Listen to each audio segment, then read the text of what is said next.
হাটে বাজারে দাম 5,000 আচ্ছা আচ্ছা আচ্ছা। আর মুড়ি কাটা এই যে দেখুন, মুড়ি কাটা আছে আজকে 25 কিলো। আজকে 25 থেকে 90 টাকা। কাকা এই ভালো মানের পেঁয়াজ এগুলো আসলো কোথা থেকে? এটা মান তো ভালো। হ্যাঁ ভালো। কোথা থেকে আসলো? ফরপুর। ফরিদপুর। আমাদের সাথে যুক্ত হয়েছেন সরাসরি শামসুল আলম। আসসালামু আলাইকুম। ওয়ালাইকুম আসসালাম ওয়া রাহমাতুল্লাহি ওয়া বারাকাতুহু। কেমন আছেন? আলহামদুলিল্লাহ, আল্লাহর রহমতে অনেক ভালো আছি। কাকা আপনারা তো ব্যবসার সাথে দীর্ঘদিন জড়িত আছেন। এই মুড়ি কাটা পেঁয়াজের বাজার আজকে বাড়ছে না কমছে? মুড়ি কাটা কালকে চেয়ে অল্প একটু বাড়ছে। একটু বাড়তি দেখা যাচ্ছে। কালকে চেয়ে একটু বাড়ছে। আচ্ছা আচ্ছা আচ্ছা আচ্ছা। আপনার কাছে জানতে চাইছি এই যে পুরাতন পেঁয়াজ আপনিও বলেছেন শেষ পর্যায়ে, সকলে বলছে শেষ পর্যায়ে, তারপরে এখনো খালি আসতেইছে। আস্তে আস্তে মানে বেশি আসবে না, শেষ পর্যায়ে। সামনে কি আরো আসবে? এই যে আস্তে আস্তে অল্প অল্প আসবে, শেষ হয়ে যাবে। আচ্ছা আচ্ছা আচ্ছা, তার মানে আস্তে আস্তে অল্প অল্প আসবে, শেষ হয়ে যাবে। আর হচ্ছে যে আপনাদের এই ঘরে এই যে পেঁয়াজ, এই যে পেঁয়াজের নাড়াচাড়া করতেছে, এই আজকের এই পেঁয়াজের বস্তাগুলো দেখতে খুবই ভালো দেখা যাচ্ছে, ছোট। আর এগুলো কিন্তু মানসম্মত বস্তা। এগুলো তো টাকা 100 সেটা কেন বস্তা? এই যে মানে আসলে যে পেস্ট শুদ্ধির পেঁয়াজ আছে, আবার আপনার পেঁয়াজ আছে, পেস্ট আবার বেশি ওজন। আর ফরিদপুর থেকে যেটা আসে এটাও তো ওজন না। ফরিদপুর ওজন হয় 70-80 কেজি, 85 কেজি, এবারে 60-70 এমনই এমন ওজন। ফরিদপুর বস্তা চলবে। আচ্ছা, তার বস্তা কোনগুলো বড় হয় কাকা? হ্যাঁ, কোন কোন জেলার বস্তাগুলো বড় হয়? ওই বেশিরভাগ পাবনার পেঁয়াজ, এইসব জায়গার পেঁয়াজ বড়, কালো খালি পেঁয়াজ, এইসব জায়গার পেঁয়াজ বস্তা বড়। ওনাদের কষ্ট হয় না? কত কষ্ট হইব। কষ্ট হবে। আচ্ছা আচ্ছা আচ্ছা। কত বিক্রি করলেন আজকে এটা? 120 থেকে 125। 120 থেকে 25। হাটের বাজার গাড়িটা হাটের বাজার জানান। হাটে বাজারে দাম 5,000 আচ্ছা আচ্ছা আচ্ছা।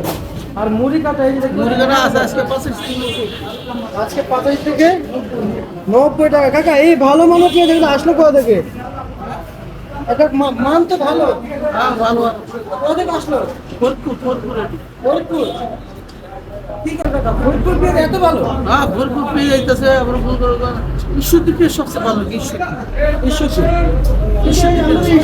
হার মানাবে পেঁয়াজ। এই পেঁয়াজটা ঈশ্বরদীকে হার মানাবে, মানে খুব দুর্দান্ত ফ্লেভারের পেঁয়াজ দেখতে পাচ্ছি। আচ্ছা, এগুলো কেজি দর কত বিক্রি করতেছেন? 85 থেকে 90 টাকা। 85 থেকে 90 টাকা বিক্রি করতেছেন। আচ্ছা, এই পেঁয়াজের বাজার আর কমার কোনো সম্ভাবনা আছে? এটা বোঝা যায়, কাঁচা বাজার আমদানি বেশি হলে কমে, আমদানি কমলে বাড়ে। এই কাঁচা বাজার তার গতি চলে। কাঁচা বাজার 19টা শুনে যে কোনো সময় দিতে পারেন, দিতে পারেন। আপনি তো কৃষকদের বলেছেন, স্টক পার্টিদের বলেছেন যাদের হাতে পুরাতন পেঁয়াজে বিক্রি করে দিতে, নাহলে এলসি আসলে সমস্যা পড়বে। কিন্তু আপনার কথা মতো আমাদের সেটা ঠিক পেয়েছি যে এলসি আসছে, পুরাতন পেঁয়াজে আছে, কিন্তু সে আগের যে দামটা ছিল, যে বেশি দাম, সেটা পাচ্ছে না। তার মানে আপনাদের কথা আসলে তো মনে করেন দাম কম পারবে। তার মানে আপনাদের কথা মতো ধরে যদি বাজার পেয়ে দাম দর করতে পারতো, তারা এলসি দিত না। যদি মনে করেন দাম 120 থাকলে এই শিক্ষিত হয়েছে 120 দিত না ফ্রেন্ডরা, এই জন্য এখনো তো 100-এর উপরে না? হ্যাঁ। এখন 100-এর উপরে। তো ব্যবসায়ীকে বলছে এই পেঁয়াজের দাম আর কমবে না, কারণ শেষ মৌসুম শুল্ক পরের পেঁয়াজ আছে দেশে, পুরাতন পেঁয়াজ, এগুলো চলবে, এগুলো থাকবে। আচ্ছা, এবং আগামী 3 থেকে 3.5 মাস থেকে এগুলো চলবে, 2-3 মাসেরই চলবে। আচ্ছা আচ্ছা আচ্ছা। কাকা, আমাদেরকে যে রসুনের দাম জানাবেন, আসেন। রসুন দাম আছে 45 টাকা। কত দাম আছে এটা? 45। আচ্ছা, 45 টাকা আছে রসুন বাজার। প্রতিশত আমরা রাজধানীর বাজার থেকে সরাসরি বাজার আপনি গাড়ি দিচ্ছি।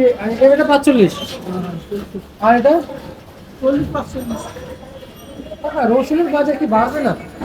দেখ তো জানো, সামনে তো কত জানো, এক কথা আল্লাহ জানে। এটা তো কেউ বলতে পারে না। এই যে বাড়বো না কমবো কি করবো, কাঁচা মাল বড় করে। আচ্ছা কাকা, এই পরিমাণে দাম যে ধস পড়ছে, সঙ্গে করে এলাম। ভাই ঢাকা সাম্বা তো